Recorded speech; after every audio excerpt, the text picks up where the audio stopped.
All right, sweet, everybody, man. Thanks for listening to Let's Get Real.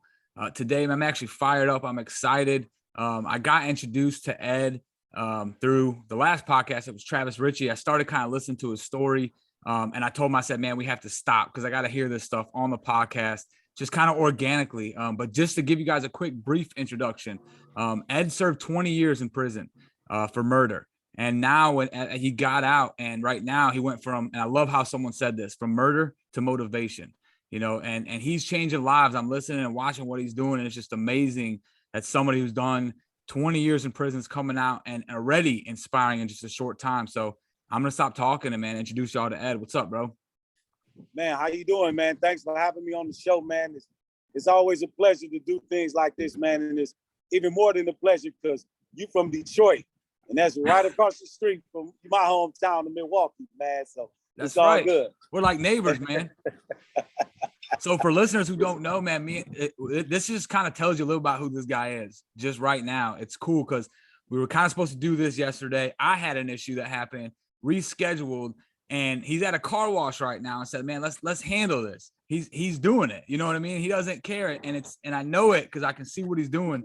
It's to bring you guys value, man. So I kind of want to get right into it, bro. Tell us about how it started. I heard a little bit about how you grew up. And how it got you to that place right before obviously going to prison. Yeah, man, just growing up in the urban community, man, just having multiple options. Like with me, I could have been in school. I could have been an entrepreneur. I could have chosen the streets. And I think during my upbringing, I chose a little bit of all of that. At some point I was in school, deep, gifted and talented, was doing well in school. And then I started getting a little older, teenage years, man, and started doing other little things outside of school, bars, talent shows, sports. So I was excelled at that. And then I became 18 years old, went to Phoenix, Arizona, and I was all off into school. But then my mind started to wander. My granddad was in my life being a guide and a guidance to me through my whole life up until about 18, and he passed away. So when my granddad passed away, I felt like nobody else knew anything. Like I knew more than they did. No, the 18 you said? Yeah, 18. I felt like I knew everything. Yeah. So every time some adult would try to tell me right from wrong, I would pretend like they were old and outdated and they didn't know what they were talking about. This was a new day. This was 1990. Oh, that what you talking about was 1975. So it don't relate to today, right? Makes sense. So me being in school, man, just to make a long story short, my family didn't have a lot of money. They was able to take care of me, but they didn't have a lot of money. But while I was riding a bike to school every day, some guys were driving cars. And now I'm 18, and that's not sitting too well with me because I want a car. I want some of these things that I see other people having. Yeah. So when my mom wasn't able to afford it, I made a decision to quit school, go back home to Milwaukee, and start selling drugs. But my plan was just to get a car and then go back to school. You know how those stupid plans we have? I'm just going to go sell some just to get a car. I hear exactly. You. So that was my plan, just sell enough drugs, buy me a car, then go back to school. Okay. It never happened. Yeah. It never happened. I started selling drugs. It was time for me to go back to school. And at that point, I was in too deep. Yeah, I was in the game. Money. I started making money, and I didn't want to let that go. And one huge reason why I didn't want to let it go was because it gave me independence. See, a lot of people did it for the lifestyle, for the glamour, the swag. But I did it, and I found out that it gave me an independence that I wanted my whole life. I didn't have to ask mom for anything. I didn't have to ask grandma for anything. I had my own money. And that was very intoxicating for the young 18-year-old Ed. Yeah, nobody can tell him what to do. And it's amazing because like some of y'all don't know, but you have your own business now. And the first thing I'm thinking about is that was just an entrepreneur at heart. He was like, I can control what I have to do. You just chose, hey, I'm going to the streets. What I know, I'm going to sell drugs. And nobody can tell me where to go, what to do. I'm in control right now. You got a great point, man. That was it, man. I was truly free. And that freedom right there with nobody able to boss me around, Nobody able to tell me when to come in, what I can and can't do. You know, I had the freedom, not only mentally, but financially. Yeah. So when you're out there outside, man, this is real talk right here. It's called Let's Get Real. We don't have to be professional. It's real. Yeah, they got those fast cars, man. You know, I can't keep up with them. So I'm curious, man. So you started that when you were 18, and how long did that last? It lasted for 6 years, up until I was 24 years old and went to prison. I tried multiple times to walk away from the life, but I was in too deep, man. I couldn't get away from it. Now, some people might hear that, and I could understand what you're saying, but some people might say, why not walk away? You know, what was holding you back to saying I couldn't walk away from it? Yeah, and that's the one thing about selling drugs. I tell people this all the time, from prison to out here in the free world. It's just as addictive as using. Once you start selling, you get addicted to so many different aspects of selling drugs. Mainly for me, the number one thing was, like I said, my freedom. You know, I didn't have a boss. I didn't have a mom or dad in this lifestyle able to say, stop, don't do this, don't do that. When I do a lot of motivational speaking, and I tell people, when you get caught, you get handcuffs, you get assailed, you get put in the back of a police car, you got armed guards. But when you get caught up, there's no lock on the door, there's nobody stopping you from walking out. So you caught up long before you get caught. Man, that's good. So people understand, I went to jail in 1996, but I was caught up long before that. I was on my way there way before it actually happened. Yeah, and I'm even thinking about change, right? Like it was a change for you to have to stop, you know. And it's funny because I'm hearing somebody talk about getting caught up selling drugs, and somebody that's listening to this could even be caught up in something else they're doing that might not be selling drugs, but it's the change of like, I don't want to change, and I don't want to give up what I got. That's right. To make that change. Yeah. So when I talk to people and they never been to prison, they never experienced jail, they never been in the courtroom, but I can look in their eyes and look and tell with their situation and say, you caught up right now. Yeah. You ain't caught, but you caught up. You in a job, you in a relationship, you in some type of circumstance or situation where you just can't walk away. What would you tell somebody? I mean, we're going to get into some nuggets, but I got to ask you this question. If you're talking to an 18-year-old kid right now, selling drugs and he's caught up, what would you tell the 18-year-old Ed right now? I mean, because it's hard. My thought is this, and I'll say it and I'll let you answer it, is because sometimes I wonder if they even know. And if they don't know, are they willing to change? So what would you tell somebody that if you were that 18-year-old Ed right now? Okay, first of all, I have to explain their situation to them with a different perspective, because it's not the circumstances or the situation they're in, it's the way they're viewing it. So it's not what you see, it's not what you're looking at, it's what you see. So when a person sit there and they look at their situation and they say, man, I'm in a bad situation. Oh man, I don't want to give this up. Oh man, I don't want to do this. Well, okay, let me let you look at that same situation in a different light. And if I show it to you in a different light, just hopefully looking at it in that way, like maybe in a challenging situation, maybe I can challenge this young man to say, Ed, you know what? It's not the drug life. It's not the independence. I don't think you have what it takes to do it the right way. I don't think you believe that you really got what it takes. When you put the jewelry on, when you get in a nice car and a nice clothes, you hide behind that. You really ain't the person that you say you are. So I might challenge this individual to say, let me see if you really got it. Can you put that down and really go over here on the other side and make it happen? I see you could do it in the streets, but can you let the streets go and come over here and really put it down and make it happen? Are you that guy or are you front? Dang, that's powerful, man. I'm just thinking about the challenging way. I mean, the changing their perspective, man. Holy smokes. You're helping me. If someone's not getting help right now, I am. So it don't matter, man. Somebody's got to be getting something right here. Let's go. So let's get into it. So you selling drugs. You said it took 6 years.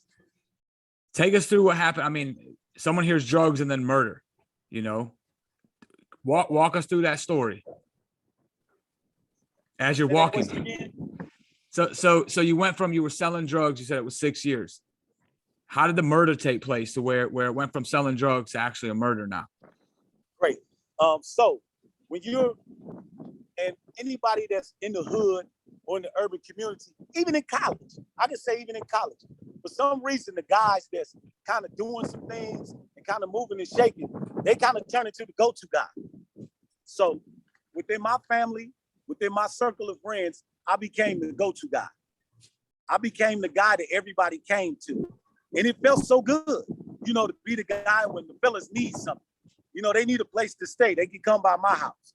They need they barbecuing. They need meat on the grill. Call Ed, he got it. You know, I need a car. I can't get to work. Man, let me use that car. Go ahead, man, you got it. So being able to provide for your circle was another thing that was gratifying for me. So when my friends in my circle of people had some beef or some drama in the hood or anywhere, I became that guy as well that they called upon. So every time it was something, a dispute, a disagreement, they would call Ed, here I come. Even I would have a girlfriend and she would say all the time, every time they call, you jump up and run. And I'll be like, well, what's wrong with you? That's what we're supposed to do. Because that's the, per se, you know, the hood, the street code.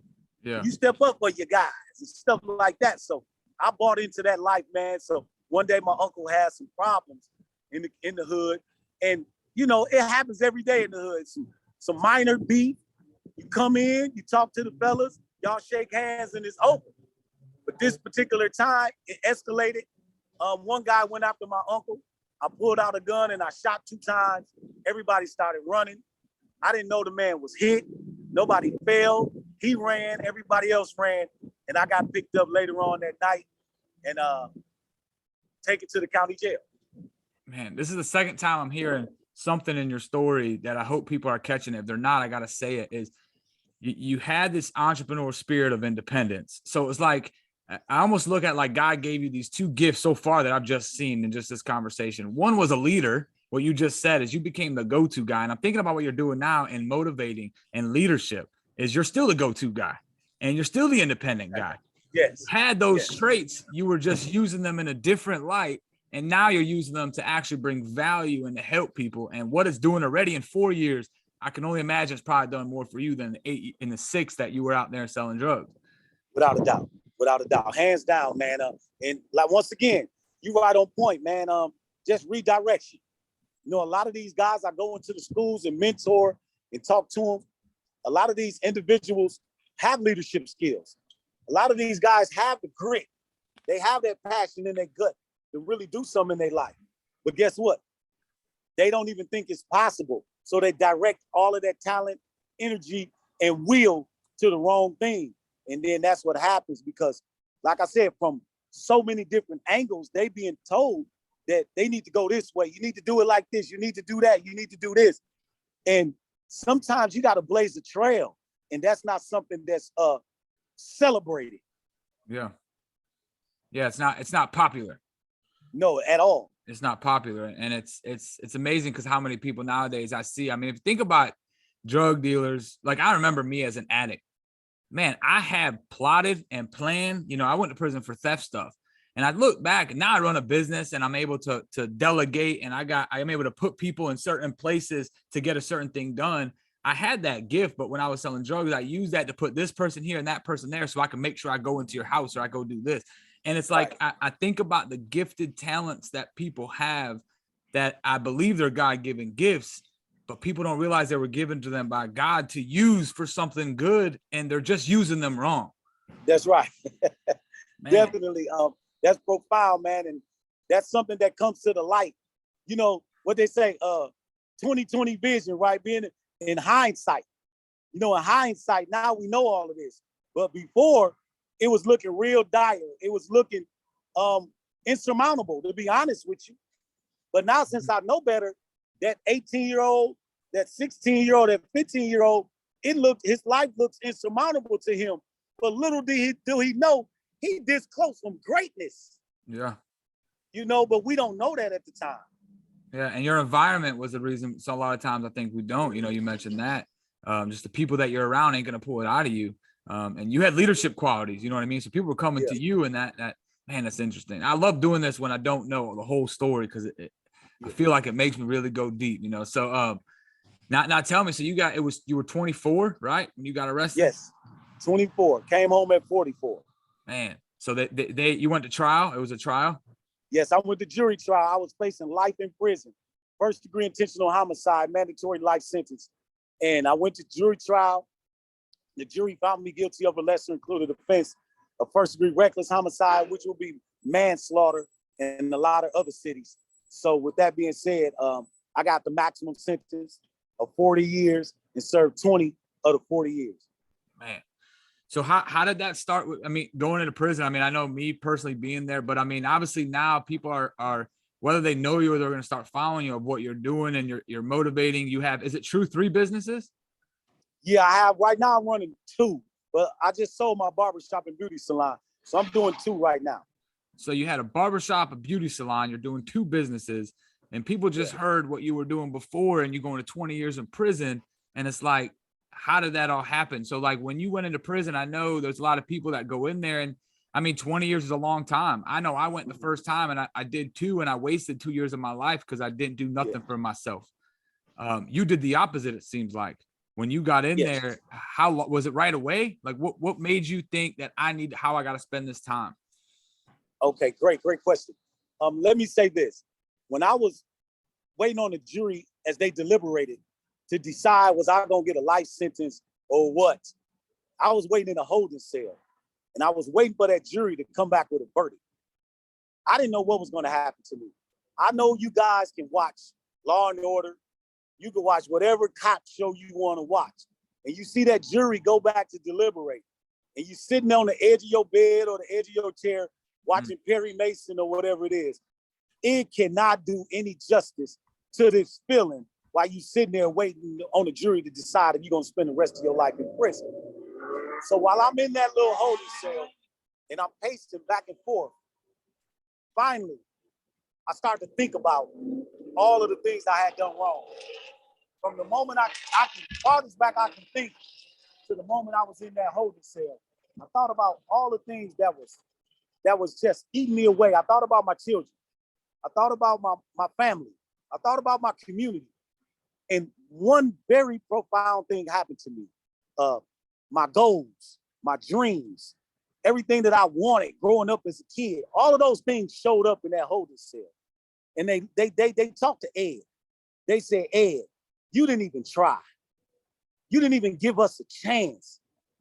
That was one of those things that was challenging that I said before, is that my goals and my dreams challenged me. They said, man, we would have been good together. You didn't even give us a chance. And I knew then, I made a promise.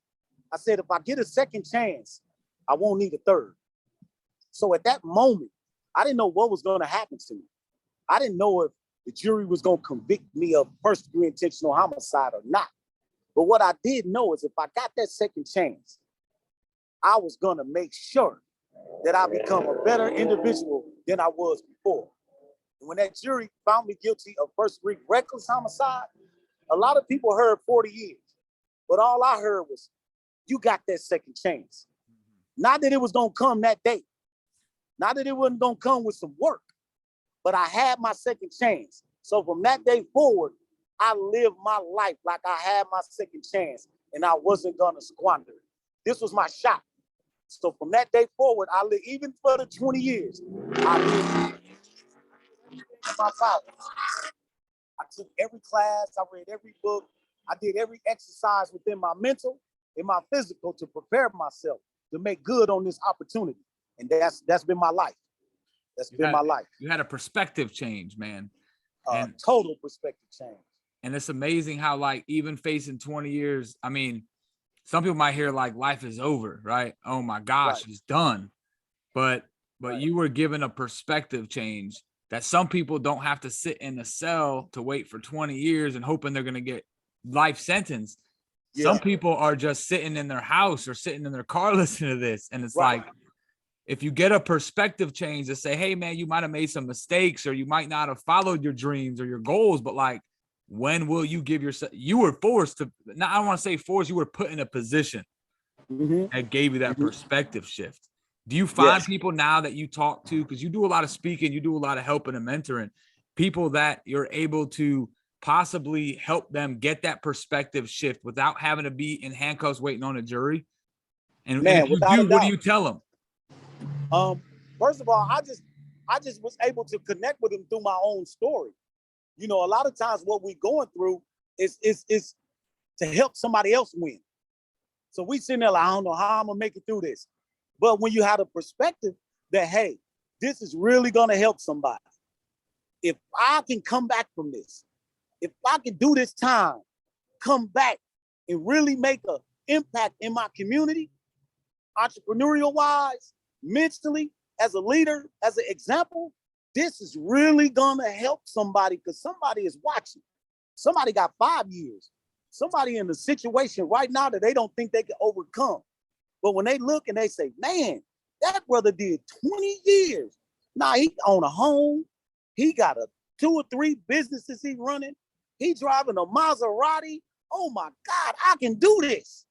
And that's the purpose in which we live with. And we should have a purpose and have a passion for it. So that drives me every day that I know that my life itself, just living it, I don't even have to say anything, just organically live this life with purpose, and it's going to have some impact. And that takes away, and I love the fact that you said when you share your story, because it takes away the excuse. But you don't know, Ed, what I've been through, you know. But Ed, you don't know what I'm going through, and I just started this business, and I'm failing. I got people who listen to this that are probably maybe in a recovery, and man, you don't know the damage that I caused, Ed, you know, and what you're telling them is, but I do, because this is my story. That's right. That's right. That's it. It's organic. It's real. You can't make it up, you know, and you just try. And the gift of it is to be able to articulate in a way, because you're going to live it. It's going to be an example. But when you're standing in front of 20, 30, 400 people, 500 people, now you can say, you know what? Now my gift to be able to communicate. Now that kicks in. And speaking ain't for everybody. So there's somebody that don't have to say nothing. Just live that life and it's going to have impact. Fortunately for me, I enjoy, you know, looking in somebody's eyes and really relaying a message or some information to somebody and watching that thing, you know, just take root and grow. And then you see them a month, 6 months, a year later, and they say, man, you told me this, or you told me about that trucking business. You told me about just looking at it differently, man. And I started doing that. And man, everything changed for me. Mm-hmm. That's beautiful. And I tell people, you know, obviously I bring up recovery a lot because it's part of my story. And I say, you know, when you're sitting in front of somebody who's dealing with a drug addiction and he's got 6 days sober and you're walking with him through life and he's telling you the things he's done and he's crying with you and you're sharing with him. And then 6 months go by and he's looking at you like, man, I'm 6 months sober today, man. I like my life today. I've done a lot of drugs, man. There's no drugs in the world that changes that.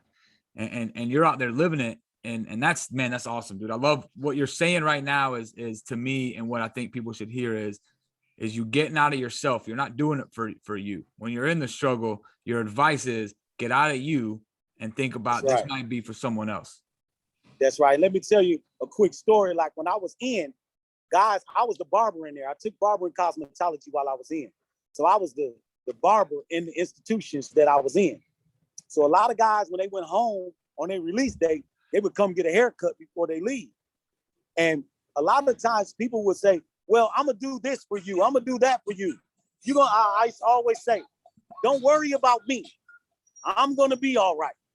I got 40 years, you got 1. So what? Don't worry about me. I'm going to be all right. What you can do for me is go home, get your life together, and don't come back in here. That's what I want. Don't worry about me. So I tell people that to this day. Don't worry about Ed. Ed gonna be all right. Ed gonna take care of Ed. But the best thing you can do for Ed in this world is take care of you. And if you can do that, if each and every one of us can take care of ourselves, we got this thing. This thing we gonna change the world. If everybody that's able-bodied can take care of themselves, we got it. I can feel your passion through the phone. I love this. I'm glad you're not sitting down. I love this should be a new thing, man, where you got the phone and I can feel the passion, bro. And that's one thing I like about, I mean, I was watching your videos, man, and I'm like, I could just hear it in your voice, man, the passion of really wanting to change. And it's because of your story, you know, and I think about, there's a saying, and it's on a shirt that my wife made for me, that if you hide your story, you hide God's glory. And I know Wow. everybody's been through something, right? That's Everybody's been right. through something. That's And it's right. like, if everybody could just overcome and use their story to just say, I'm going to help I'm going to help somebody, man. Imagine the change you're going to inspire in people, man. That's what's up, man. Definitely. I love that. If you hide your story, you're gonna hide God's glory. That's beautiful, man. And definitely got some impact with me just hearing that. So yeah, keep wearing that, man. I might need to get one of them I'm shirts about to from say, text me your size, man. I'm gonna have my wife make you one. I'll send you one. for sure, man. Well, let's get into real quick, because I know, I mean, obviously you're freelancing this thing, man, and your time is precious. So I want to talk about getting out now, because maybe people don't know, but I mean, 20 years in prison, you get out, life is different, and there's a lot of things, whether you've been through prison, you're listening to this, if you haven't, that, man, there's people who tell you it's going to be tough. There's people who tell you you're not going to make it. Convicted felon, you got to check it on a box and you can't get a house. I mean, there's so many things that people tell you that you're not going to be able to do. And you were there for 20.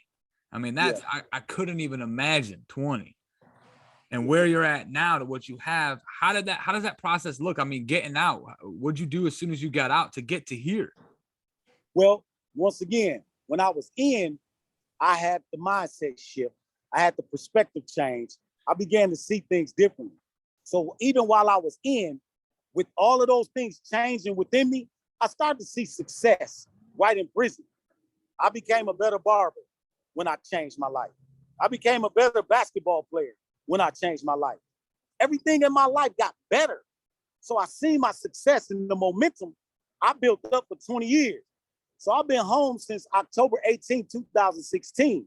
And a lot of people say, man, you've been home 5 years and you did all of this. I say, man, the real perspective is 25 years. Because that 20, it was valuable. That 20 I used to better myself every second. So with that being said, when I came home, and yeah, that was the naysayers. But by then I had built up so much momentum that what they were saying, I knew this is your perspective. You putting your fears off on me. I fell for that when I was a youngster.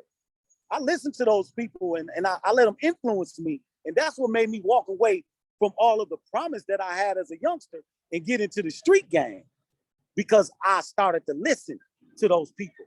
So I knew better. This time, don't listen to them, because guess what? They ain't really going nowhere themselves. Mm-hmm. So they're projecting their fears off on me, saying, oh, you can't do that. No, you can't do that. And I refuse, because if I just say, hey, let me look at what you've done, I don't think that's too exciting itself. Because basically what you've done, you played it so safe that you've done nothing. I at least have the willpower or the risk factor to jump and take that risk. I did it in the drug game. Once again, channeling that, say, hey, I took a risk. I'll risk my life for that. Now that I'm free, starting a business and failing, I'm not going to go to prison. I might lose some money, but that's replaceable. We've already proven that. So I'm not in fear of starting a business and not making it. Like, if I feel like I'm going to make it, and I've learned since I've been home that there is no failure. There is no such thing as failure. See, failure is made up. It's only quitters. It's not failure. If you put the time and the work in, you're eventually going to achieve what you want. You can't fail. You just quit early. That's it. Somebody might look at yourself and say, well, he did it in 2 years. Well, it might take you 10. But if you stay working and put in the time, you're going to get it. Some people learn how to cut hair faster than me. But them same people was working at my barbershop. So it wasn't about speed. It was about direction. And I learned, as long as I'm in the right direction, as long as I put the time in and put the work in, you can't fail. Nobody, it's no need to even tell anybody that they can fail. You can't. You can quit, but you can't fail. Yeah, it's amazing. I think it's a self-worth thing. I think when people fail, they think they're not good enough. Yeah. It's been a topic lately, and you started talking about failure. I love what you just said. I can't wait to go back to listen to this stuff, man, because you can't fail. You can just quit early. Yeah, just think about learning how to walk. You know how many times you fell down? Yeah. You still, how many times riding a bike? How many times you fell down? How many times cutting hair, I messed their head up before I got good at it? You can't possibly pick up clippers and cut hair one time and be good at it. It's impossible. Mm-hmm. But through those failures, I became a success. And that's what it's all about. So I learned through challenging myself through different activities, just what life was about. So now I have no fear because I know I'm gonna put the work and the time in. I'm not gonna fail. Yeah, it's not gonna matter. And now, and you've been out what, 5 years now, right? Yes. And so you started a barbershop. Tell me about your entrepreneurship, because there's some people who listen in here who are business people. And I mean, again, 20 years in prison, a convicted felon. So it's like, I don't want to hear excuses of why you can't get started, man. So, but take us down that journey. I mean, how'd you get there, man? Okay, so coming home, I was working in the barbershop, man. I was making minimum wage to start out, $7.25 an hour, because I didn't have clients. So the owner of the shop said, well, I'm gonna pay you minimum wage while you build up your clientele. So I made $7.25 for a whole year, one whole year. I was on work release, matter of fact. So $7.25, by the end of that year, I had saved up $7,500. I saved every little nickel I could of that minimum wage job for a whole year. So by the end of that year, I had $7,500. Now, mind you, I was gone for 20 years. A lot of things had changed in the beauty industry. Like, I came home and women were wearing weave, and that was fake hair. Yeah. And when I went in, that wasn't popular in 1996. When I came home in 2016, that was very popular. Yeah. So, and I had never seen it. Women could walk in one way and leave out looking like they were going to star in a motion picture. So I started asking questions. So once again, that entrepreneur thing had kicked in. There it is. So I asked the owner and I asked the stylist in the salon, how were they doing that? And they told me they was doing it with weave, fake hair. So I said, hey, went to the owner. I said, do you sell that here at your shop? He said, no. And I said, could I sell it? He said, yes. So I took $5,500 of the $7,500 and I bought some weave. I started selling. Hey, look, I would be cutting hair. I would literally be cutting hair in my chair, and I have a box full of weave sitting next to me. And the ladies started buying it. I was cutting, selling, and all the barbers laughed at me. They said, this guy just got out of jail trying to sell hair. This guy's a joke. But a year after buying that hair, which was 2018, I opened up my own barbershop. All from selling weaves, man. All from selling weave and cutting hair. And what's crazy is you took the other thing that I heard is, number one, you love cutting hair. Yeah. And you worked a year at $7.25. $7.25. So it was almost living like at my grandma's house. Yeah. Some people say, well, I live in my apartment. I live here. It's like, how bad do you want it? And I'm hearing you tell me $7.25 is the reason why you have the barbershop, because that opened the opportunity for the weaves. That's right. That's right. Man, the entrepreneurial spirit came out, man. That's came out. And do you do trucking still? A trucking business too? Yeah. So that's the thing. When I opened up my barbershop, mind you, I had wrote a book while I was in the barbershop. I wrote a book called The Answers. Won some awards for it. They bought it for the prison system in Wisconsin. Great thing happened with the book. Started mentoring and speaking all over the country. But while a client was in my chair after about 4 months of my shop being open, he was telling me about the truck that he had just bought and the type of money he was making. Once again, entrepreneur that I am, I said, wow, man, tell me a little bit more about this trucking thing. Asking questions. So by the time he came back to get another haircut, which was maybe a week or two later, I had bought me a box truck, parked it in front of the shop. And when he came in, I said, man, you see that truck out there? That's my truck, man. I'm about to start rolling. Man, I'm hearing action. Like, you saw an opportunity, you asked questions, you were humble enough to take a 720.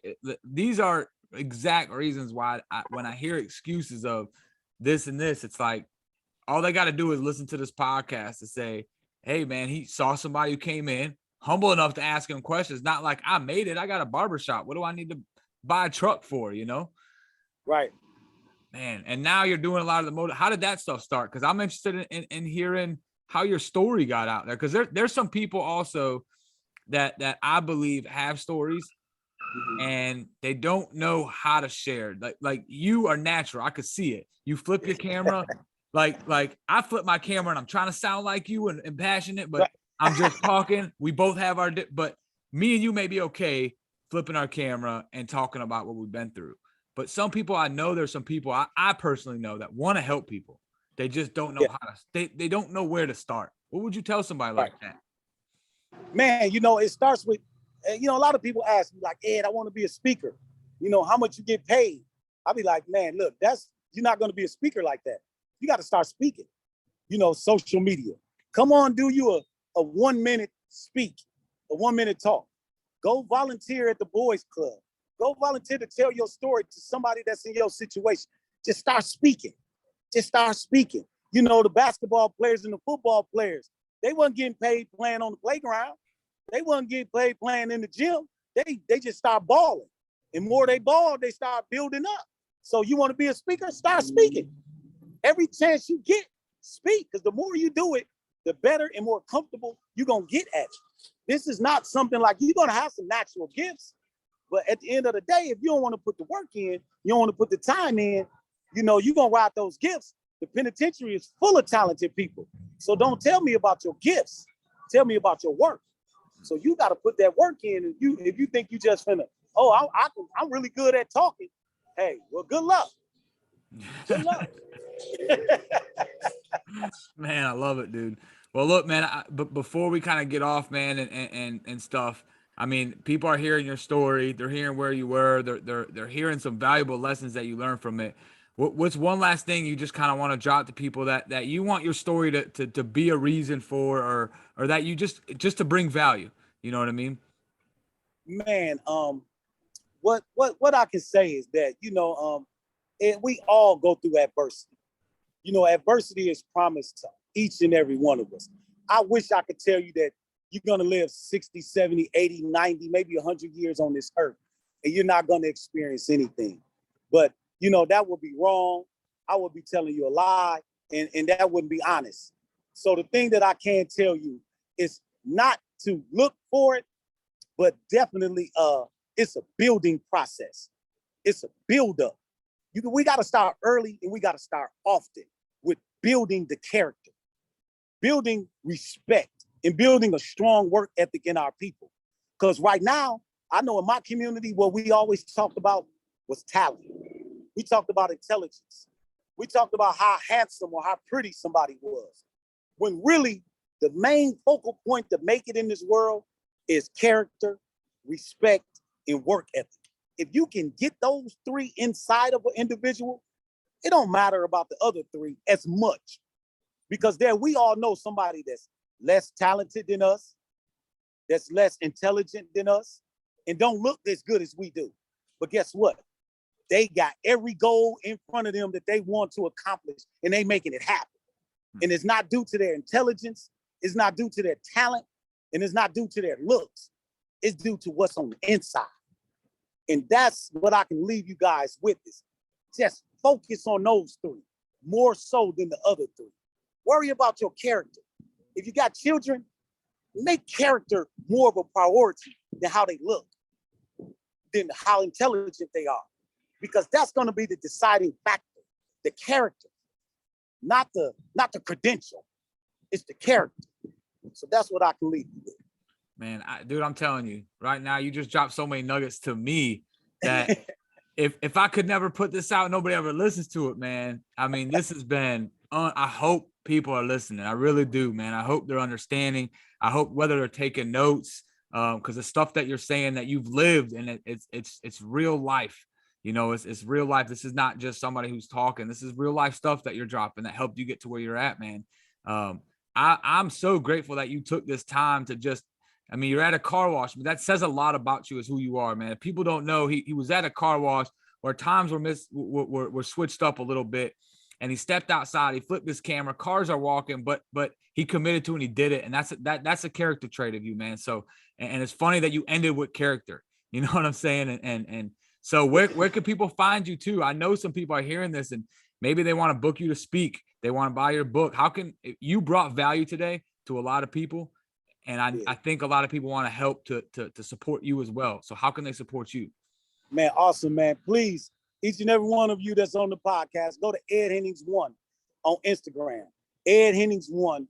Follow me, check me out. I drop motivationals every morning, 6 o'clock Central Time. I drop some motivation for guys to wake up and get after it. Man, not only that, I got a podcast coming soon. We building it out. I'm Go Time, Mr. Go Time. Let's go all the time. So it's Go Time Podcast. You know, Milwaukee. Just log in, everybody. Check it out. It's coming. Just follow me on Instagram, and you'll get all the nuggets and all the information for everything else, man. I'm dropping it every morning. Check me out. And he's got good stuff too. I've been listening and scrolling and showing my wife. So it's good stuff on there, brother. And send me your stuff. We'll put it on the when the podcast comes out. I'll make sure all your stuff is on there. So if you're listening to this podcast, you'll be able to click on it, man. Okay, man. I appreciate you having me on, man. Thank you so much. I appreciate it. Well, I appreciate your time, man. I hope everybody heard it. Everybody got some value, man. Thanks for letting us share.